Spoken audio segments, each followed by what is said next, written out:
C'est un réel plaisir de vous savoir nombreux à nous suivre au Bénin et partout dans le monde. Mesdames et messieurs, bonsoir et bienvenue dans ce journal. Tout de suite, le sommaire. Difficulté à se contenir face à son ou sa partenaire, questionnement sur la fidélité avant le mariage, insatisfaction au sein du couple, ces réalités de plus en plus évoquées servent souvent de justification aux relations sexuelles en dehors du mariage. Mais que dit la Bible à ce propos? Nous suivrons le reportage dans ce journal. La question de l'habillement chez les chrétiens suscite souvent réflexion partagée. Soigner son apparence est important, mais cela doit se faire avec retenue et mesure. Face à cette question, certains citoyens se prononcent. Et puis en interactualité, Donald Trump reçoit ce mercredi Benjamin Netanyahou à la Maison-Blanche. Le Premier ministre israélien veut avant tout parler de l'Iran dans un contexte particulier. On retrouve le monde en bref en fin d'édition. Faites accueil à celui qui est faible dans la foi et ne discutez pas ses opinions. Romains 14, verset 1. À toutes et à tous à nouveau. Bonsoir. Je l'annonçais en titre, je n'arrive pas à me contenir sexuellement, faire face à ma copine ou à ma fiancée. Nous nous sommes jurés fidélité, alors nous pouvons aller à l'acte sexuel avant le mariage. Mon conjoint ou ma conjointe ne me satisfait pas sexuellement, ou du moins il ou elle ne me donne pas la considération nécessaire. Alors je peux donc commettre l'adultère. Dieu peut me comprendre. Ce sont donc les arguments sur lesquels se fondent l'impudicité et l'adultère, relations sexuelles hors mariage chez nombre de gens. Cependant, hormis donc les maladies sexuellement transmissibles, l'impudicité et l'adultère comportent bien d'autres risques pour ceux qui s'y livrent. Une équipe de la rédaction de la télévision Maranatha Bénin s'y a intéressée. Beaucoup de choses disputent avec le Créateur le corps de l'homme, selon 1 Corinthiens 6, le verset 19. Parmi ces choses se trouvent l'impudicité et l'adultère. Or, ces actes ne sont pas sans risque. On fuit l'impudicité, on fuit l'immoralité. Pourquoi? Parce que non seulement vous péchez contre Dieu, mais vous péchez contre votre propre corps. En le faisant, la trompette de Dieu peut sonner à tout moment. Et non seulement ça, la mort peut venir surprendre à tout moment. Et si c'est dans cet acte-là que la mort vous surprend ou que la trompette de Dieu sonne, tout ce que vous aurez fait par le passé, les veilles du passé, les prières, les séminaires que vous aurez fait, les camps des jeunes, tout ça là que vous aurez fait, c'est zéro. Ça n'aura pas d'importance. Et mieux, et puis, vous allez vous retrouver à un endroit où les gens qui se sont livrés à de telles choses sont restés tout le temps. Il est écrit dans 1 Thessaloniciens 4, le verset 3, « Ce que Dieu veut, c'est votre sanctification, c'est que vous vous absteniez de l'impudicité. » Le révérend pasteur Athanase Kadja et l'ingénieur Olivier Agbojo montrent les voies de sortie de ces péchés. Même si tu es tombé dans le péché, c'est ce que vous devez comprendre. Il y a certaines personnes qui pensent que quand je suis tombé dans le péché, je clos. Satan va dire dans ton oreille, c'est fini pour toi. Toi là, tu n'as plus besoin d'aller à l'église. Tu es déjà pris, tu es péché, tu as commis adultère, tu as fait ceci. Il n'y a plus de salut pour toi. C'est l'enfer qui t'est réservé. Si la personne laisse l'oreille là au diable, c'est fini, il ne va pas venir à l'église. Il va penser que son sort est scellé. Non, son sort n'est pas scellé. Une fois qu'il n'est pas encore mort, et deuxièmement, une fois que Jésus n'est pas encore arrivé, il y a espoir. C'est pour ça que la Bible a dit, est-ce qu'on tombe sans se relever? Donc si tu es là maintenant, même si tu vis dans n'importe quel péché, relève-toi, répands-toi, relève-toi, et viens au Seigneur, il va te restaurer. Lorsque vous vous accommodez aux impudiques, souffrez que d'un jour à l'autre, la pudeur ne vous dit plus grande chose. Alors, le vrai secret du jeune chrétien, c'est de s'adonner aux activités spirituelles, d'aimer le Seigneur, les temps de prière, les temps de ressources spirituelles qui sont les temps de méditation, s'appliquer au jour le jour, à obéir aux injonctions de Dieu, aux commandements de Dieu. L'immoralité sexuelle n'est pas une fatalité. La sanctification est encore possible, la liberté est accessible et Jésus est prêt à restaurer ceux qui se tournent vers lui. La mode, oui, mais avec modération. Interrogé sur la manière dont les chrétiens doivent s'habiller, tous sont unanimes. Il faut bien s'habiller, soigner, mais sans excès ni provocation. Pour eux, la décence reste une valeur essentielle, surtout dans une société où les tenues dénudées deviennent de plus en plus courantes. Ils étaient donc au micro de Félicité Bouton et de Aimé Ben. Mais nous sommes à misa home gbogbo gbangba ate gbangba de subo ja ton ana ori gbonu vide lo a do nu bo mele pipon wewe o eso bibia aya misa home su mele ye ho ma ya ko we ma sin ho se we o mo la ye de na seju meji ele e ma ka yo bo ina dia he ton so ko de na ye ina pon e no ba nu ele dia ye si so nu bo aya do nu se si e le bo ni eyin da bo mi bi no gbangba eni on ba se a ni no ba e do an blata e ton bona do ne je ka gbe to na do mais mo me bona mo na julo e we na do. Normalement, une femme ne doit pas aller dans une église sans mettre de foulard sur la tête avant de pénétrer dans l'église, puisque c'est un lieu saint. Il y a d'autres églises évangéliques qui respectent ça, qui respectent que tu vois que tu ne peux pas porter une tenue décortiquée pour entrer dans une église. Tu ne peux pas porter mini-jupe ou bien pantalon pour aller dans une église. Quand tu vas même à l'église, tu ne vas même pas arriver à suivre ce que le prêtre dit. Parce que la femme qui est peut-être devant toi, là, les cheveux qu'elle a fait, ça t'attire déjà. Ce qu'elle a porté, parce qu'elle a laissé son corps un peu décortiqué derrière, tu regardes ça là, mon frère, tu ne peux pas suivre l'Eucharistie. En tant que chrétienne, il faut t'habiller de manière très décente. D'accord? Donc, ça ne sert à rien de porter un habit pour dire que tu fais la publicité et tu exposes ton corps. Ça ne sert à rien. D'abord, mon foyer ne me permet même pas, avant de dire l'église. Donc, il faut qu'on soit bien habillé, ou bien je ne suis pas bien habillée. Il faut être bien habillé, très stylé. Pourquoi est-ce qu'un chrétien ne doit pas être stylé? Un chrétien doit être stylé. Donc, très bien habillé, proprement, mais de manière décente, pour que sa vie normale doit refléter en fait sa chrétienté.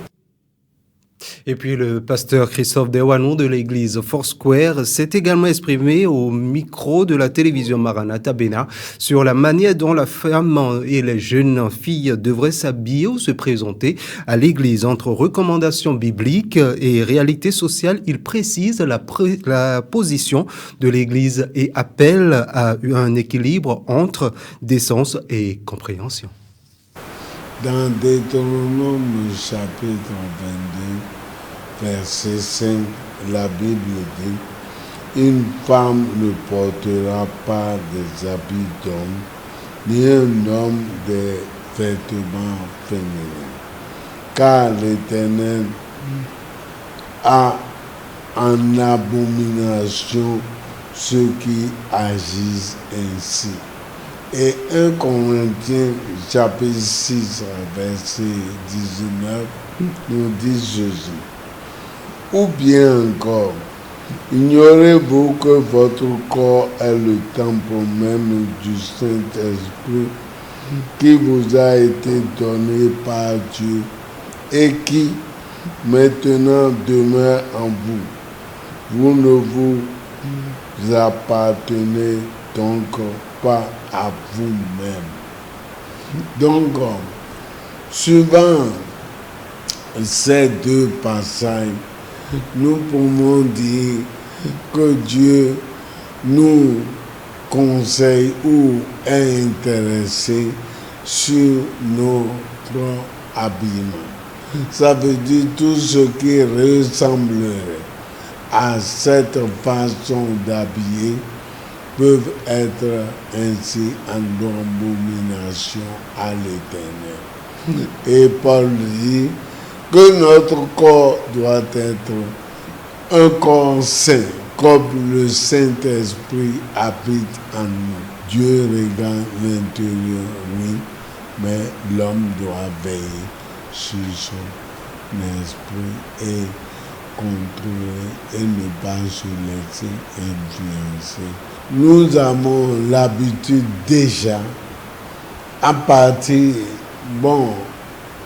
de l'école de dimanche, à partir de la classe des membres, à enseigner sur nos conversions. Et nous avons un point sur nos conversions qui parle de la modération en toutes choses.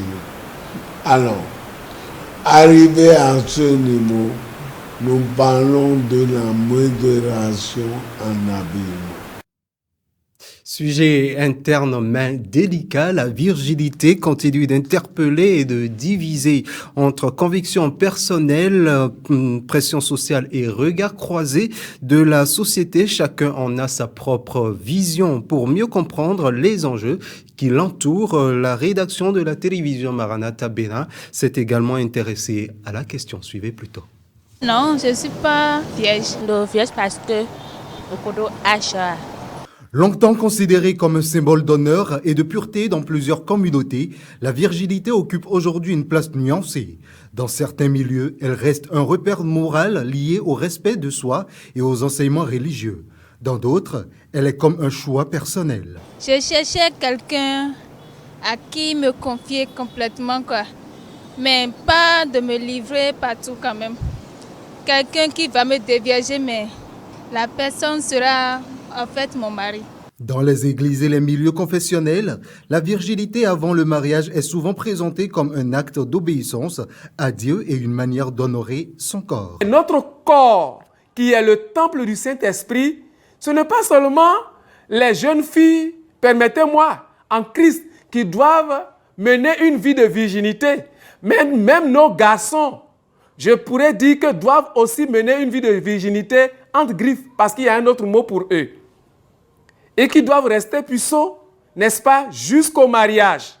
Et donc, c'est un don, un cadeau, une grâce immense de voir des frères et sœurs n'ayant pas connu d'hommes, n'ayant pas connu de femmes, et qui se sont convertis en tant que tels. Ils doivent maintenir, hommes comme femmes, jeunes filles comme jeunes garçons, une vie de virginité jusqu'au mariage. Fidèle aux Saintes Écritures, l'homme de Dieu parle aussi de comment vivre la sanctification à l'image du Christ. La sanctification est morale. La sanctification est vestimentaire. La sanctification doit se mener dans tous les domaines, dans tout ce qu'il y a comme paradigme de conduite chrétienne que nous devons adopter à tous égards. Et donc, nous ne devons pas stigmatiser seulement nos sœurs pour dire qu'elles ne vivent pas dans la virginité jusqu'au mariage. Nos jeunes frères, les jeunes gens, doivent de même vivre une vie d'abstinence sexuelle jusqu'au mariage. Entre convictions spirituelles, choix personnels et réalité contemporaine, la virginité demeure un sujet complexe mais essentiel. Qu'elle soit vécue comme un engagement moral, une décision spirituelle ou individuelle, elle mérite d'être abordée avec respect, maturité et responsabilité. Et puis hors de nos frontières béninoises, le Parlement européen a approuvé ce mercredi un nouveau prêt de 90 milliards d'euros à l'Ukraine. Le Premier ministre israélien Benjamin Netanyahou est reçu ce jour par le président américain Donald Trump à la Maison-Blanche avec au cœur des discussions l'Iran. Et puis fusillade dans un lycée au Canada, une femme tue 9 personnes avant de se suicider. L'actualité internationale porte la signature de Chimène Osuaboti. Le Parlement européen a approuvé ce jour un prêt de 90 milliards d'euros à l'Ukraine. Le prêt vise à financer l'effort de guerre ukrainien pendant les 2 prochaines années. Le sujet fait l'objet d'un rare consensus parmi les députés européens. D'après Nicolas Pasquale de Lapart, membre du Parti conservateur au Parlement de l'Union européenne et ancien ambassadeur de l'Espagne à l'OTAN, cela envoie un message très clair. Nous soutiendrons l'Ukraine aussi longtemps qu'il le faudra. Et c'est aussi un message adressé à Poutine. Comme nous avons déjà approuvé un 20e paquet de sanctions, l'objet est de le ramener à la table des négociations avec de bonnes intentions, a-t-il ajouté.